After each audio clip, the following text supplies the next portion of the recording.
Miss হবে না আপনার পছন্দের টিভি শো। দেখুন জি5 অ্যাপে একদম ফ্রি। প্রত্যেকটা আইসিডিএস কাজটা আমি করলাম, করে ওতে একটু মাইনেটা বাড়লো আস্তে আস্তে। তারপরে দেখছি সব আমার জিনিসপত্র সব বিক্রি হয়ে যাচ্ছে। বলছে বৌদি তোমার না চয়েস করো খুব সুন্দর, ব্যাগ ট্যাগ নিয়ে আসো তো। লক্ষ্মীদি, হ্যাঁ বলুন। আগে ভাড়া বাড়িতে থাকতেন? হ্যাঁ ভাড়া বাড়িতে থাকতাম। সেখান থেকে এখন এত কিছু করতে পেরেছেন জীবনে। হ্যাঁ করতে পেরেছি।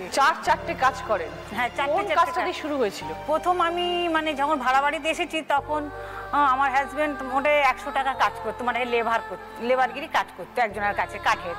করতে করতে তখন ওনাকে আমি একদিন ওই ভাড়া বাড়ি থেকেই বলছি যে আমি যদি তোমার সঙ্গে একটু কাজ করি তাহলে তো অনেকটা পয়সাই হবে, একটা জায়গা কিনতে পারবো। তখন ওনাকে কি বললাম, একজনের কাছ থেকে একটা কাঠ ধার করে চেয়ে নিয়ে এসে আমি একটা চৌকি বানালাম। উনি পালিশ করতেন, ধার করে একটা করে নিয়ে আসতো, ওই আমাদের যে যন্ত্রপাতিগুলো লাগে কাঠের কাজের।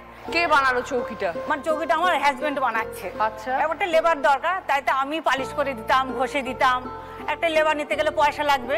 হ্যাঁ উনি দেখিয়ে দিতেন, দিয়ে এইভাবে ঘষতে হবে, ওইভাবে ঘষতে হবে, এইভাবে করতে হবে। দুজনে মিলে করতাম। ধরো ঘর করে একটা নেই খুঁটি, নেই একটা আলো, নেই দরমা, এদিকে প্লাস্টিক টাঙিয়ে, ওইদিকে প্লাস্টিক টাঙিয়ে, এইভাবেই থাকতাম। থাকতে থাকতে টাকা ধার করে নিয়ে এসে ফার্নিচারে একটা বাড়ি একটা বানালো। তাইতে লেবার না নিয়ে আমরা দুজনেই কাজ করতাম। প্রত্যেকটা আইসিডিএস কাজটা আমি করলাম, করে ওতে একটু মাইনেটা বাড়লো আস্তে আস্তে। বাড়তে তবে আমি ছোট্ট একটা ঘর করেছিলাম। কোনো ভাবিনি যে আমার ঘরে আলো আসবে, ঘরে ছাদ দেবো, ছেলে মেয়ে মানুষ করতে পারবো, এরকম যদি আমি কোনোদিন ভাবতে পারিনি। তারপরে আমি একটা ফুল বাগানও কাজ করি, লাক্সারি বাগানে। বিকালবেলা যখনই একটু সময় পাই ওই বাগানটাই আমি কাজে যাই। কদিন আর উপর কাজ হলো না, কিন্তু উপর বাগানটাই আমি কাজে যেতাম। গিয়ে একটু করে পয়সা জমিয়ে তখন আমি একটা ইট দিয়ে ঘর করলাম, করে আমি ছাদ দিলাম। এবারে এখন করে আমার ঘর হয়েছে। আজকে আমি আপনাদের আসলে খুবই সুখী আছি।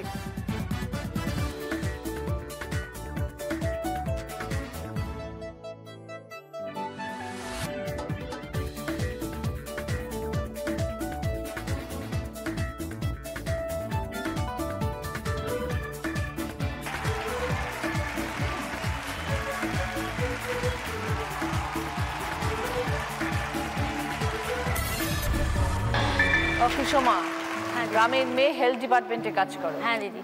মূলত কাজটা কি? আমি দিদি বর্তমানে বাঁকুড়া জেলার অন্তর্গত সোনামুখী গ্রামীণ হসপিটালে একজন এপিডেমিওলজিস্ট পোস্টে কাজ করি। এপিডেমিওলজি শব্দের যেটা বাংলা মানেটা হচ্ছে মহামারীবিদ।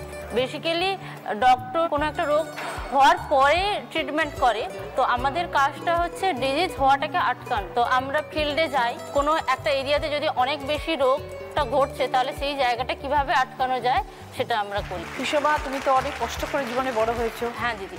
গ্রাম থেকে তুমি এসছো। হ্যাঁ দিদি। তারপরে তুমি গোল্ড মেডেলিস্ট। হ্যাঁ। সহজ ছিল না? মোটেও সহজ ছিল না, শুধুমাত্র আমার নিজের জেদে আর বাবার মতে। ছোটবেলায় জয়েন্ট ফ্যামিলি ছিল, তো ছোটবেলায় দেখেছি জেঠুর 4টে মেয়ে, তো তারা মাধ্যমিকের পরেই বিয়ে হয়ে গেছে সবার। 18 বছর বয়সেই সবাইকে বিয়ে দিয়ে দিয়েছে। তো সেই মতো আমারও হিসেব মতো বিয়ে হয়ে যাওয়ার কথা ছিল, কিন্তু তার আগেই বাবা পৃথক হয়ে গেছিলেন। তো শুধুমাত্র বাবার মতেই আমি গ্রাম থেকে বেরিয়ে শহরে পড়াশুনো করতে যাই এইচএসের পরে। মেয়ে মানেই তো বিয়ে করবে, হাতা খুন্তি নাড়বে, সেই তো পরের বাড়ি চলেই যাবে, শ্বশুর বাড়ি চলে যাবে, তাহলে মেয়েকে পড়িয়ে কী হবে? তো সেইখানে আমি দিদি নিজের ইচ্ছেতেই বাইরে থেকে পড়াশুনো করেছি এবং বিদ্যাসাগর ইউনিভার্সিটি থেকে ফার্স্ট ক্লাস ফার্স্ট পেয়ে আমি পাস করি বিএসসি এবং গোল্ড মেডেল পাই। তারপরে আমি হেলথ ইউনিভার্সিটি থেকে এমএসসি পাস করি, ওখানেও আমি ইউনিভার্সিটি ফার্স্ট র্যাঙ্কার ছিলাম।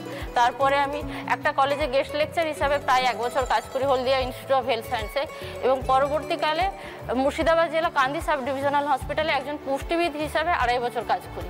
এবং এই মুহূর্তে দিদি ওই সোনামুখী গ্রামীণ হসপিটালে একজন এপিডেমিওলজিস্ট পোস্ট হিসাবে কাজ করছি। অনেক অভিজ্ঞতা অর্জন করে ফেলেছে এতদিনে। নিজের টাকায় বিয়ে করেছি। গ্রামের লোক সবাই তোমাকে ছোট চোখে দেখতো। এখন দিদি আমি তাদের কাছে রোল মডেল হয়ে দাঁড়িয়েছি। তারাই এখন আমাকে জিজ্ঞাসা করে যে তাদের পরিবারের মেয়েকে কিভাবে পড়াবে, কিভাবে পড়লে তারা ভবিষ্যতে নিজের পায়ে দাঁড়াতে পারবে। তো সেটা দিদি আমার কাছে খুব গর্বের বিষয় বলে মনে হয়। এখন তো বিয়ে হয়ে গেছে সুষমা। আমার শ্বশুর বাড়িতে শ্বশুর, শাশুড়ি আর হাজবেন্ড, আর বাবার বাড়িতে বাবা, মা, 2 বোন আর ভাই। আচ্ছা, খুব ভালো থেকো সুষমা। তোমার মামাতো বোন, তার একমাত্র পিসি, তার একমাত্র দেওর তোমার কে? এবার বলো। সুষমা, আমার কাকু, ও যাও। মামাতো বোন, মামার মেয়ে। তার একমাত্র পিসি হচ্ছে আমার মা, তার একমাত্র দেওয়ার হচ্ছে আমার কাকু। পিঙ্কি, 15,000 টাকা দিয়ে ব্যবসা শুরু করেছিলে। হ্যাঁ আজকে 10 লাখ টাকার ব্যবসা। হ্যাঁ। শুরুটা কিভাবে হয়েছিল? ছোটবেলাটা ছিল আমার খুব গরিব পরিবারের আমি সন্তান। পাড়ার সবাই বলল যে 18 বছর হয়ে গেছে, মেয়েকে বিয়ে দিয়ে দাও। মা বাবা কী করবে, তখন আমাকে বিয়ে দিয়ে দিল। বিয়ে দিল মধ্যবিত্ত পরিবারে। আমাকে মধ্যবিত্ত পরিবারেও ঠিকঠাক চলছিল আমার। শ্বশুর শাশুড়ি ননদ মেয়ে ছেলে। স্বামী কি করতো? স্বামী ইলেকট্রিকের কাজ করতো, কিন্তু তার শারীরিক অসুস্থতার জন্য আর ইলেকট্রিকের কাজটা আর করতে পারলো না। শরীর খারাপ হয়ে গেল। শরীর খারাপ হয়ে গেল। চলো তো দীঘাতে যাচ্ছি, ওইখানে যে ঝিনুকের যে কানের আর গলার যে পাওয়া যায় ওইগুলো তুলে আনি। তখন তুলে এনেছিলাম 300 টাকায় তুলে এনেছিলাম। 300 টাকায় যখন তুলে আনি, বাড়ির পাশে স্কুল আছে, টিউশন আছে, মেয়েরা ওইগুলো অনায়াসে নিয়ে নিচ্ছি।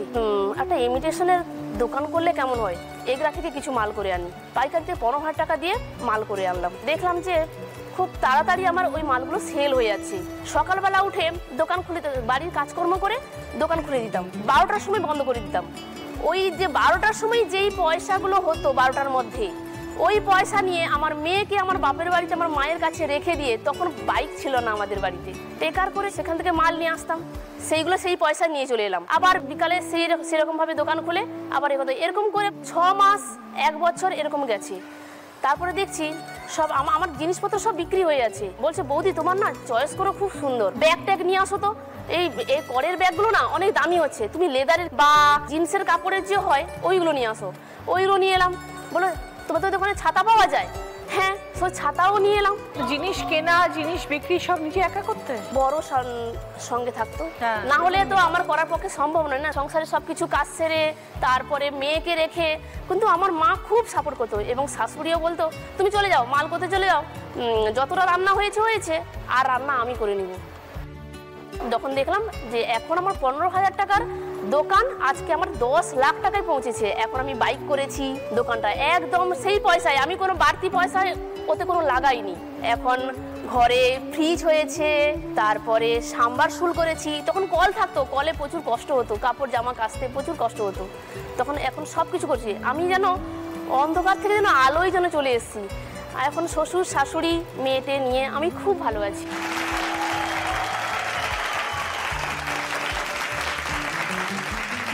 ভগবানের আশীর্বাদে আর তোমাদের আশীর্বাদে যেন আমার স্বামী ভালো থাকে এবং দোকান যেন খুব ভালোভাবে চলে। একদম। অনেক অনেক শুভেচ্ছা রইল পিঙ্কি, তোমার দোকানের জন্য, তোমার পরিবারের জন্য, বাচ্চার জন্য।